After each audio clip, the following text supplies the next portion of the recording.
السلام علیکم ورحمۃ اللہ وبرکاتہ۔ میں محمد امتیاز پلاوی۔ معزز ناظرین، اس حقیقت کو آپ اچھی طریقے سے جانتے ہیں کہ بریلی مذہب سے تعلق رکھنے والے علماء و خطبہ اہل سنت و جماعت کے حقیقی مصداق احناف کے سچے ترجمان علماء علماء دیوبند کو بدنام کرنے کے لیے علماء علماء دیوبند کی طرف جھوٹی باتیں منسوب کرتے ہیں، ان کے خلاف پروپیگنڈے کرتے ہیں، ان کی باتوں کو غلط طریقے سے عوام کے سامنے بیان کرتے ہیں، رکھتے ہیں، اور پھر اس پر الٹا سیدھا لیبل لگا کر کے علماء دیوبند کو بدنام کرنے کی ناپاک و ناکام کوشش کرتے ہیں۔ مقصد یہ ہوتا ہے کہ عوام علماء دیوبند سے دور ہو جائیں اور ان کے پیٹ کے قریب ہو جائے تاکہ نذرانہ ملتا رہے، جیب بھی گرم ہوتی رہے اور پیٹ بھی بھرتا رہے۔ اس کی ڈھیر ساری مثالیں آپ حضرات کی خدمت میں رکھ چکا ہوں۔ ایک مثال دیکھیں، یہ مبلغ اسلام حضرت مولانا طارق جمیل صاحب دامت برکاتہم العالیہ، پوری دنیا میں ان کے بیانات سنے جاتے ہیں، ہر کوئی ان سے پیار کرتا ہے، محبت کرتا ہے، ہندو بھی، مسلمان بھی، سکھ بھی، عیسائی بھی۔ جس طریقے سے ہم مسلمان ہندوستان میں امن و امان کو بحال رکھنے کے لیے، ہندو مسلمان یکجہتی کے لیے اپنے پروگراموں میں غیر مسلموں کو دعوت دے کر کے بلاتے ہیں تاکہ ایک اچھا پیغام جائے پوری دنیا میں کہ دیکھو ہندوستان کے فلاں علاقے میں ہندو مسلمان مل جل کر کے رہتے ہیں، اسی طریقے سے مولانا طارق جمیل صاحب کو بھی پاکستان اور اس کے علاوہ دیگر علاقوں میں بھی سکھوں کی طرف سے، ہندوؤں کی طرف سے اپنے پروگراموں میں بلایا جاتا ہے، اور اس لیے بھی کہ مولانا طارق جمیل صاحب پوری دنیا میں امن و امان اور شانتی، پیار محبت کی دعوت دیتے ہیں۔ ان کا کہنا ہے کہ انسان ہونے کے ناطے پیار محبت سے رہنا چاہیے۔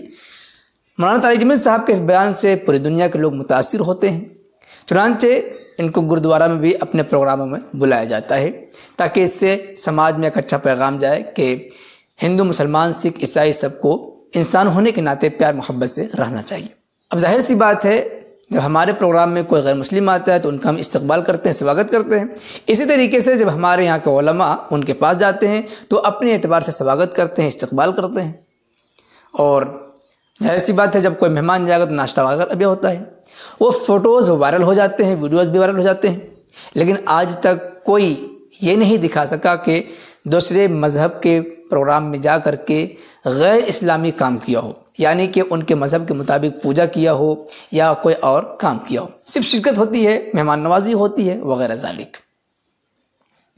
اسی طریقے سے حضرت مولانا و مفتی طارق مسعود صاحب ہیں، وہ ایک مرتبہ اپنے پاکستان کے بڑے جو مندر ہے کالی مندر، اس مندر میں گئے، وہاں کا جائزہ لیا، وہاں کے پجاری سے بات چیت ہوئی، وہاں کے فوٹوز اور ویڈیوز وائرل ہوئے۔ مفتی طارق مسعود صاحب نے خود واقعہ بیان کیا یا وجہ بیان کی کہ میں اس مندر میں کیوں گیا۔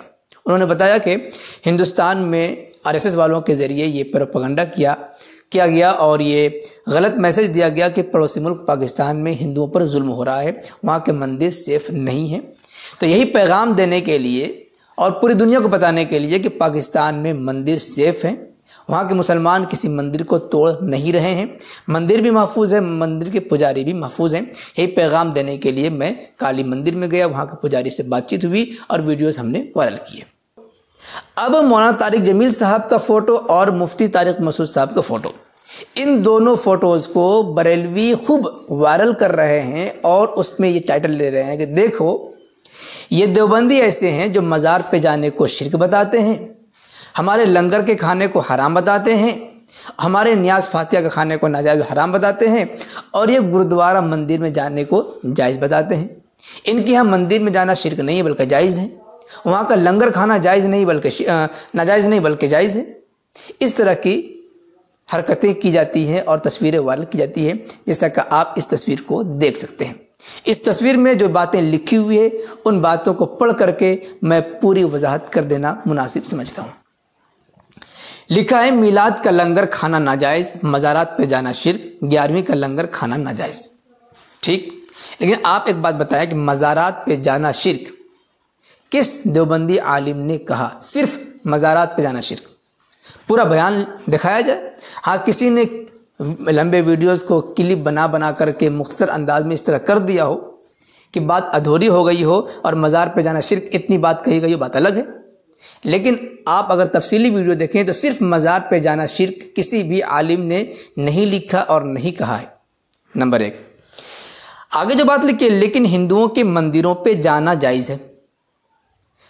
ہم آپ سے پوچھنا چاہتے ہیں تمام بریلویوں سے جو مقصد ہم نے بتایا اوپر کہ کیوں گئے مفتی طارق مسعود مندر میں، کیوں گئے مولانا طارق جمیل صاحب کسی گردوارہ میں، کیا اس مقصد کے لیے مندر میں جانا ناجائز و حرام ہے؟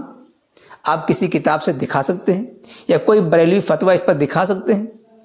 اگر دکھا سکتے ہیں، ہے کسی میں جرأت تو پیش کرے، اور اگر نہیں تو اس طرح کا ٹائٹل لگا کر کے عوام کو گمراہ کرنے کی حرکت چھوڑ دے۔ آگے لکھا ان کا پرساد کھانا جائز ہے۔ بتائیں کہ ان کا پرساد کھانا جائز کس نے کہا؟ ویڈیو میں کہا ہو تو دکھا دیجئے، کسی نے جائز لکھا ہو تو دکھا دیجئے، اور اگر آپ نے پرساد کھاتے ہوئے دیکھا تو بتا دیجئے۔ کیا ضروری ہے کہ کوئی مسلمان کسی ہندو کے گھر جائے اور وہ کھانے کے لیے کچھ مٹھائی دے، ناشتہ پیش کرے، تو کیا وہ پرساد کا ہی کھانا ہوگا؟ کوئی ضروری ہے کیا؟ ثابت کر کے دکھائیں۔ اور اگر کسی ہندو کے ذریعے مہمان نوازی کی جا رہی ہے، اسے آپ پرساد کہتے ہیں تو آپ ثابت کیجئے، اور اگر نہیں تو ہم آپ ہی کی کتاب سے دکھا دیتے ہیں۔ یہ دیکھیں ہمارے پاس کتاب ہے، بریلی مذہب کے بانی، بریلی مذہب کے مجدد، بریلی مذہب کے اعلیٰ حضرت کی کتاب الملفوظ، مکمل 4 حصے ہے۔ پہلا حصہ صفحہ نمبر 93۔ عرض: کافر جو ہولی دیوالی میں مٹھائی وغیرہ بانٹتے ہیں، مسلمانوں کو لینا جائز ہے یا نہیں؟ ارشاد: اس روز نہ لے، ہاں اگر دوسرے روز دے دے تو لے لے۔ دیکھیں بھائی، یہ ہولی کی مٹھائی ہے، اگر دوسرے دن کوئی ہندو دے رہا ہے اسے لینا جائز بتایا گیا۔ کیا آپ اسے پرساد کہیں گے؟ اگر ناجائز و حرام ہے تو پھر آپ کے اعلیٰ حضرت لینے کے بارے میں کیوں کہہ رہے ہیں؟ لینے کا حکم کیوں دے رہے ہیں؟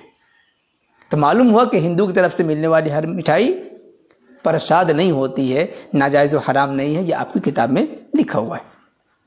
سکھوں کے گردوارے پر جانا بھی جائز اور سکھوں کے ساتھ بیٹھ کر ان کا لنگر کھانا بھی جائز ہے۔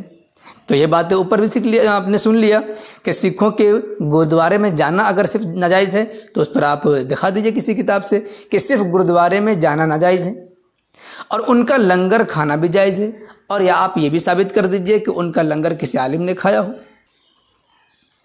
کیا یہ کھلی منافقت نہیں ہے؟ جب یہ حقیقت آپ کے سامنے آ گئی تو اس میں منافقت والی کوئی بات نہیں رہی۔ معلوم ہوا کہ مفتی طارق مسعود صاحب ہوں یا مولانا طارق جمیل صاحب ہوں، یہ مندر میں گئے یا گردوارہ میں گئے تو اس کا آپ کی کتاب کے اعتبار سے یا ہماری کتاب کے اعتبار سے کوئی غلط نہیں کیا۔ جو مقصد اور جو وجہ ہم نے بتائی ہے اس وجہ کو لے کر کے آپ کے یہاں بھی اس کی گنجائش ہے، اگر گنجائش نہیں ہے تو وضاحت کر دیجئے۔ اور مٹھائی کے بارے میں ہم نے آپ کے اعلیٰ حضرت کا ملفوظ ہی دکھا دیا ہے۔ معلوم ہوا کہ مفتی طارق مسعود صاحب ہوں یا مولانا طارق جمیل صاحب ہوں، ان کی تصویروں کو لے کر کے جو بکواسات کی جاتے ہیں، یہ تمام کے تمام باتیں حسد اور جلن کی بنا پر ہے، حقیقت سے کوئی تعلق نہیں ہے، اس میں ناجائز والی کوئی بات نہیں ہے۔ بیچارہ ان کا مقابلہ تو کر نہیں سکتے، اس لیے اپنا حسد ظاہر کرنے کے لیے اس طرح کی گری ہوئی حرکتیں کر رہے ہیں اور ان کو بدنام کرنے کی کوششیں کر رہے ہیں۔ امید ہے کہ بات سمجھ میں آ گئی ہوگی۔ ویسے اس سلسلے میں آپ حضرات کے کچھ کہنا چاہیں گے کمنٹ باکس میں ضرور لکھیں، ویڈیو کو لائک کرنے کے ساتھ خوب شیئر کریں تاکہ دنیا تک یہ سچائی پہنچ سکے اور جن کے ذہن میں جو گندگی بیٹھ گئی ہے وہ دور ہو سکے۔ شکریہ، جزاک اللہ۔ السلام علیکم ورحمۃ اللہ وبرکاتہ۔